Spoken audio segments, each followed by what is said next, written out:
I am obsessed with transformation, specifically how dreams in the head and heart are transformed into physical reality. For the last 2 decades, I have reverse engineered peak performance behavior and hacked motivation to empower people to transform their lives and their business in honor of their dreams and passions.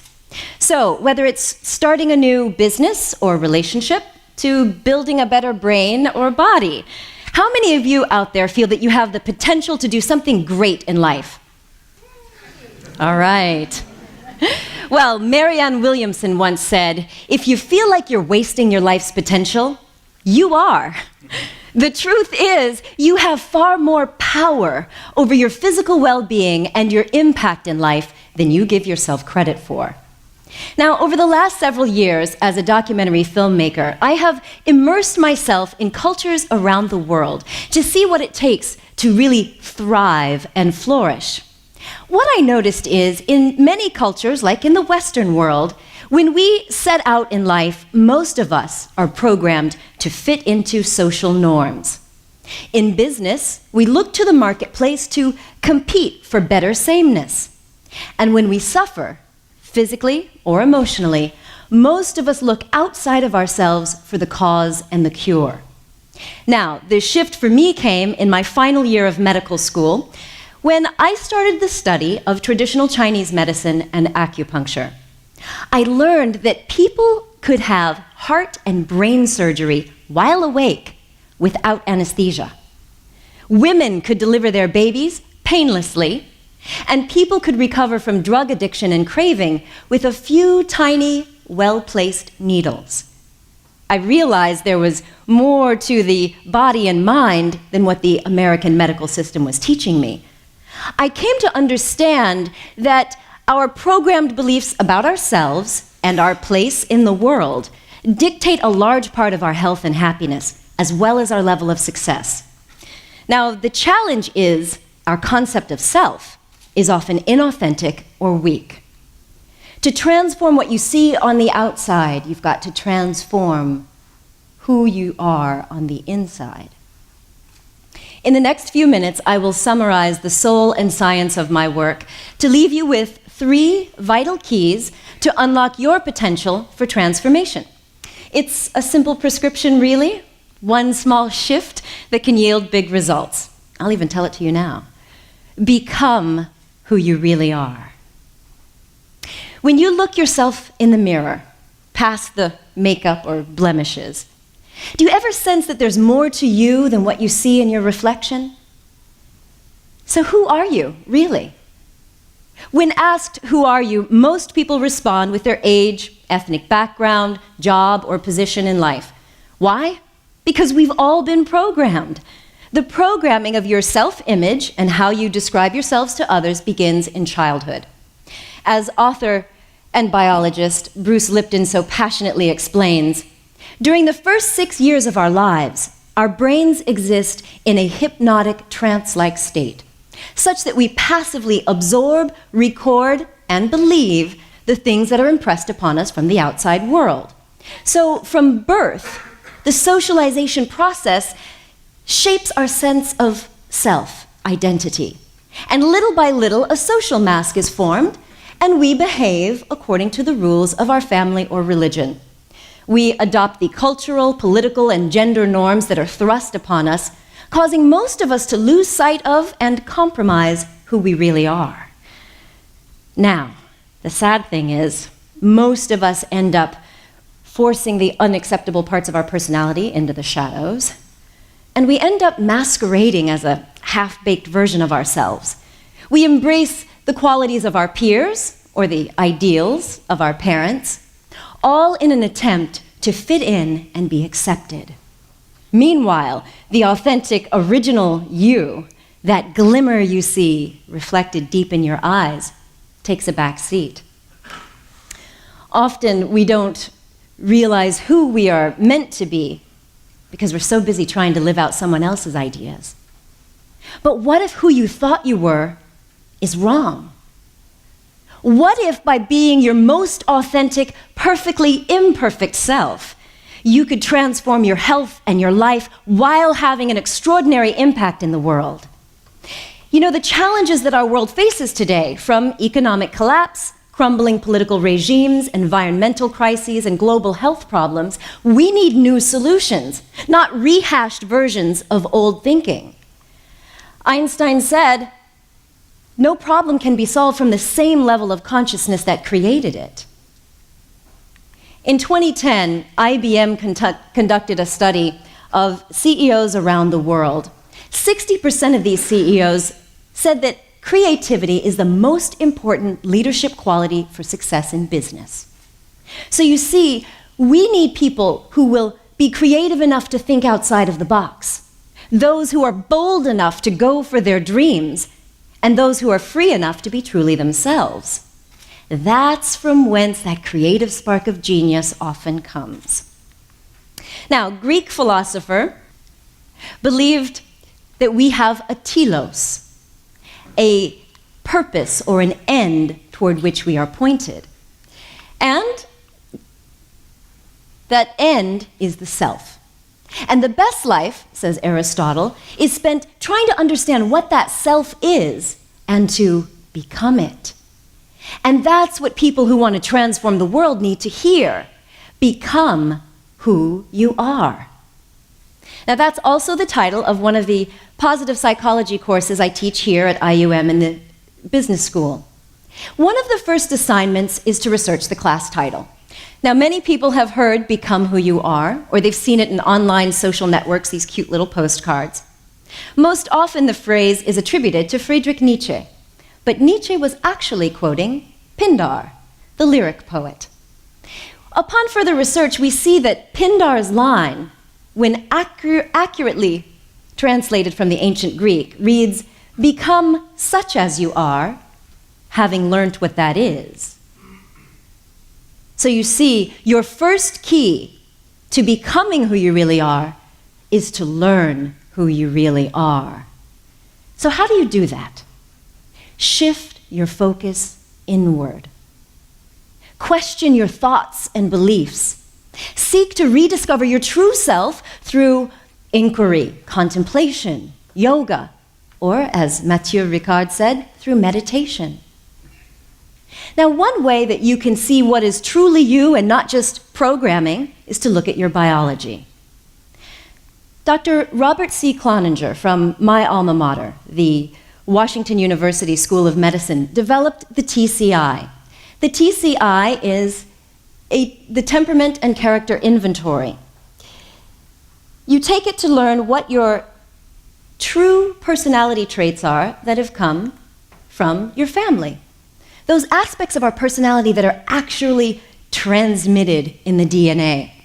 Now, it is a good place to start, but as you've heard today, your biology doesn't limit you, it's just a starting point. Next, look at your positive traits and talents. Now, we all have a variety of strengths, abilities, and resources, but they don't reflect who you are at your core. But your character strengths are those aspects of your personality that make you unique, feel engaged, and actually make you feel like life is worth living. Now, you can learn about your character strengths by taking the VIA survey. This was developed under the guidance of Dr. Martin Seligman. While studying applied positive psychology, he taught me that when we use our signature strengths more in our daily life, we can achieve authentic happiness, create more flow, and a feeling that what we do in life matters. When you feel that your life has meaning and purpose, you take better care of yourself. You will express yourself more freely, and you really start to feel happy and hopeful. And these positive emotions and optimism go a long way towards setting you up for success, better health, and longevity. In fact, a Dutch men's study found that optimism alone could decrease all types of mortality, and in particular, death from heart disease, as did the Women's Health Initiative. So this type of optimism is critical. I can tell you from personal experience that denying your self-expression can actually lead to depression. For most of my life, I have traveled two parallel paths. By training, I am a scientist, but by passion, I'm an artist. My mother encouraged me to boldly go on stage, on television, and to play music. But it wasn't that she pushed me into the arts. It was our home environment that shaped my decision. Children are to be seen, not heard. This was one of those leftover Victorian ideals from England where my mother grew up. But when I was on stage, I felt free to finally express myself, and by performing, I could naturally get into the zone and that flow state. Now, my father's influence was equally impressive. He told me that only 1 in a million artists can make it in the world, so go to school and get an education. I wanted to keep my father happy, so I sacrificed my biggest passion for performing to become a doctor. And for the most part, I was miserable. So what if the way you've molded yourself or allowed others to shape you was based on false information?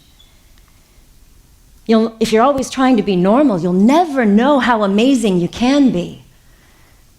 And may she rest in peace. Now, during the first 10 years of my medical practice, I discovered that no matter how many acupuncture needles, medications, surgeries, or even psychotherapy given, some people just wouldn't get better. Or worse, they'd get better and then come down with some other illness or addiction.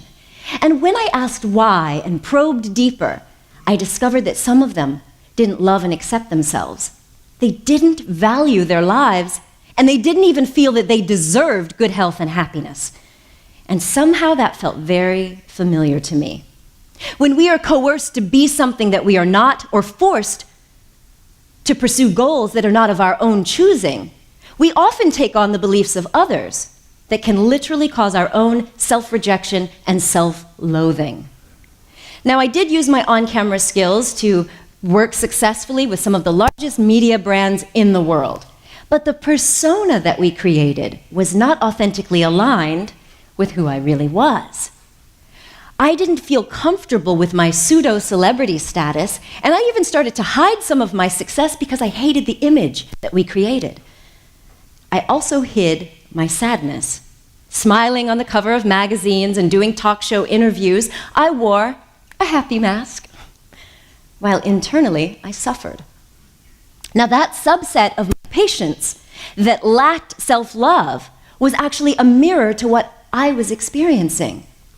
When we don't utilize or live up to our full potential, we risk becoming hopeless and depressed. We may be functional, but not fulfilled. We may be successful, but not satisfied. To numb our pain, we often overeat, overdrink, overachieve, or shop. But we're not the only ones who suffer in that scenario. We have a profound impact on the people around us, our coworkers, our romantic partners, and especially our children. The very ones who could and should benefit from our unique gifts are deprived of the beauty of our talents. It takes a lot of courage to grow up and become who you really are. This sort of practiced conformity can make it very difficult and even scary to live your truth.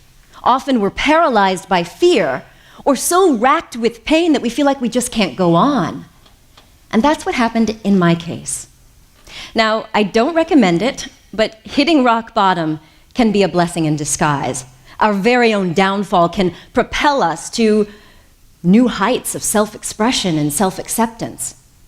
Now, for me, my rock bottom came in 2005 in the form of a dark depression, an existential crisis. And while I don't have the time to share the details, I can tell you that in deep meditation and crying my eyes out before God, I had a near-death-like out-of-body experience that rocked my world, including a life review on the other side, where I understood in a flash how my choices shaped my present life. I got it that we are the ones that should choose who we will be in this lifetime. And we are meant to express ourselves fully. And we are all so totally lovable. In those moments, I experienced the most pure, absolute love for myself and for everything in humanity. Now, following that, I dove into the research of near-death experiences, the neuroscience of consciousness, and even the link between quantum physics and how we manifest our deepest desires. And no matter which perspective appeals to you, it all boils down to this: authentic happiness and total wellness are your natural birthrights. You have a unique purpose to fulfill in this lifetime, even when your role seems small. So your second key to transforming your dreams into reality is to love who you are. From there, you can revive the true self, rewrite your self-description, and rebuild the living temple of your authentic self. Now, the positive psychology research and my own experience shows that there's nothing short of miracles that are available to each and every one of us. From overcoming depression, bouncing back after chemotherapy and cancer, to revolutionary new business ideas. The possibilities are endless. How will you use your potential? Gandhi said, "We must be the change we wish to see in the world." So it's no surprise that your third key is to live who you really are. Uncover your dreams and your passions and share them with the world, your ideas, your voice, but most importantly, your presence, because you are a gift to the world. So there you have it. There is my one small idea: become who you really are. First, learn that you are more than your body. You are not the monkey mind. You are more than a present illness or a number on a scale. You're more than your past success or failures. You are an infinite being, full of potential to make a difference in this life, starting with your own. Love yourself, accept yourself, flaws and all. Shine a light on your shadowy parts to integrate and heal them. Embrace your strengths and celebrate your uniqueness. You are lovable just as you are. And finally, live who you really are. You've heard it. Use your talents and your ideas in service to others, because we need you. The world is depending upon it. I will leave you with this: be yourself, because an original is always worth more than a copy. And that's my idea worth spreading. Thank you.